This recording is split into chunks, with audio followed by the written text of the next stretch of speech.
Senator Faisal वाडा ने कहा है कि फैज हमीद को चार्जशीट कर दिया गया तो बानी पीटीआई कैसे बचेंगे। बानी पीटीआई के लिए मुश्किलात और इम्तिहान की घड़ियां अब शुरू होंगी।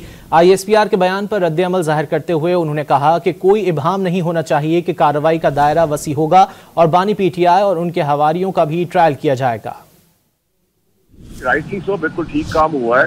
और इसमें जो मैं बार बार आप लोगों को तवज्जो से बता रहा था कि तबाही और वरवरा की जहाँ पोजीशन पे पीटीआई ले जा रही है और ये 14 का जो नाफरमानी का जो प्लान था वो उनके हिसाब से 14 के बाद होना था, वो भी मिसफायर हो गया, गुब्बारे से हवा निकल गई। और अब जब ये चार्जशीट हुई है तो अगर चीफ जस्टिस अगर एस्टैब्लिशमेंट के आर्मी के जनरल आसिम मुनीर साहब है हमारे सफासलार, तो वो उन्होंने एक पाकिस्तान में एक नया नॉर्म पैदा करके दिया है 75 साल की हिस्ट्री के बाद के ताकतवर का एहतसाब वैसे ही हो रहा है जैसे एक आम आदमी का हो रहा है। बालातर नहीं, कोई कानून और पाकिस्तान से ऊपर नहीं है।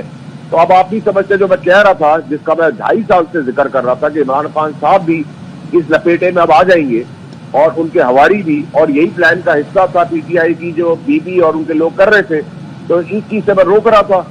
और 9 मई के वाकयात के अंदर जब ट्रायल फैज हमीद साहब को चार्जशीट किया गया है तो आप भी समझते कि उसी के अंदर इमरान खान साहब को कैसे बरी जिम्मा करार दे दिया जाएगा, जब फैज हमीद ने उनके शवाहिद भी दे दिए, उनके ऊपर शहादतें भी दे दी है, उनके ऊपर गवाही भी दे दी है और सबूत भी दे दिए।